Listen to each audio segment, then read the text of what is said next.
Assalamualaikum warahmatullahi wabarakatuh. Perkenalkan, nama saya Sumima, nomor induk mahasiswa 203020502040. Baik, kali ini saya akan mempresentasikan hasil tugas perencanaan arsitektur yang ketiga, yang judul tugasnya adalah Taman Kuliner dan Oleh-oleh Palangkaraya.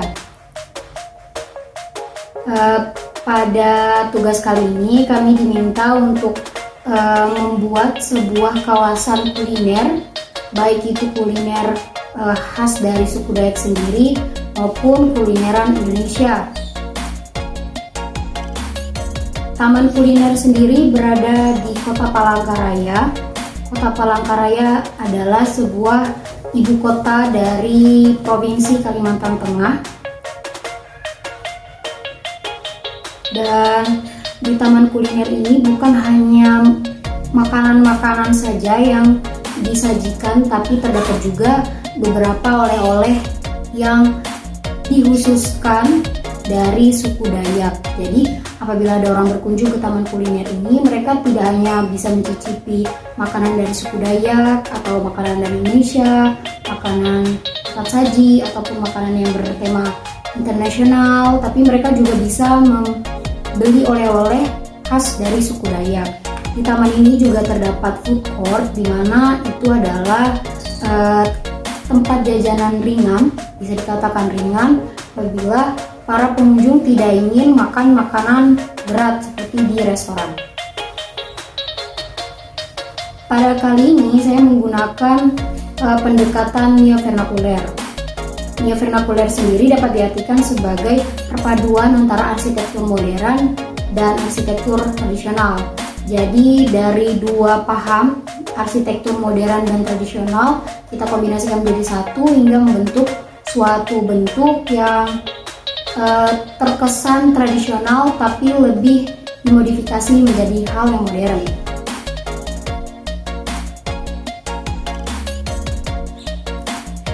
Lokasi dari taman kuliner sendiri berada di Jalan Cilikriwut kilometer kelima dan Jalan Tua Pahoe, atau dekat dengan Stadion Bola Isemulang dan Kolam Renang Isemulang. Tapak sendiri berbatasan dengan yang saya sudah sebutkan, salah satunya adalah ada kolam renang, ada stadion, ada gor olahraga Panahan, ada lapangan golf Isemulang, ada pengadilan tata usaha negara Palangkaraya, ada rutan dan man kota Palangkaraya. Jadi bisa dibilang lokasi berada di tempat yang cukup strategis karena dekat dengan beberapa kawasan wisata dan juga dekat dengan sekolahan. Kenapa menurut saya strategis? Karena sekolahan ada anak-anak sekolah yang mereka pasti menjadikan jajanan itu nomor satu. Jadi tempat kuliner dekat dengan sekolah adalah hal yang sangat tepat karena pasarnya sudah ada. Baik, selanjutnya adalah konsep tapak. Di konsep tapak ini saya menggunakan konsep filosofi dari Rumah Betang.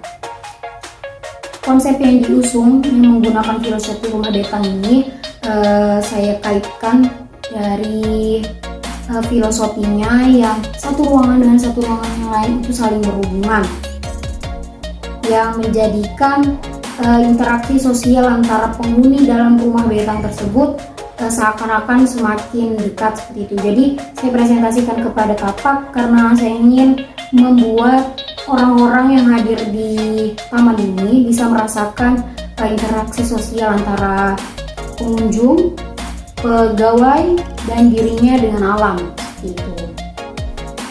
Saya juga menggunakan konsep yin dan yang. Kenapa saya menggunakan konsep yin dan yang? Karena yin dan yang sendiri saya konsepkan untuk vegetasinya. Jadi yin dan yang itu saya presentasikan kepada vegetasi dan tapak vegetasi dengan manusianya seperti itu. Jadi saling melengkapi. Dan kedua filosofi tersebut saya hubungkan menjadi tapak seperti di samping. Filosofi Rumah Dayak sendiri saya filosofikan sebagai interaksi sosial antara manusianya, dan yin dan yang sendiri saya presentasikan sebagai filosofi antara manusia dengan alamnya. Baik, kita masuk kepada konsep ruang dari salah satu bangunan yang saya pilih. Saya terinspirasi dari tameng. Kenapa dari tameng? Karena saya pikir tameng adalah suatu hal yang sangat-sangat hebat. Kenapa saya pikir hebat? Karena dia bisa melindungi diri dari serangan musuh, dan itu menurut saya suatu hal yang hebat. Dan food court sendiri saya gunakan filosofinya tameng karena saya ingin orang-orang yang makan di food court tersebut merasa terlindungi, seperti halnya tameng yang melindungi para orang suku-suku Dayak saat terjadi perang. Mungkin saya akan membagikan beberapa foto hasil dari market dan KGS saya.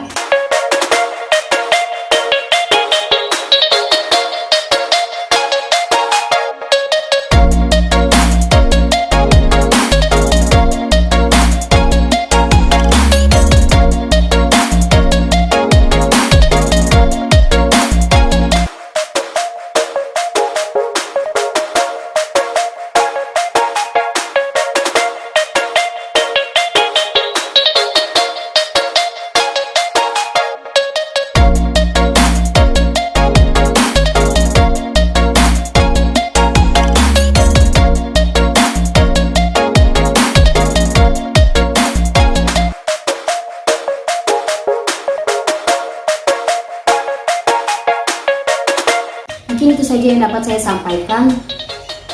Terima kasih. Assalamualaikum warahmatullahi wabarakatuh.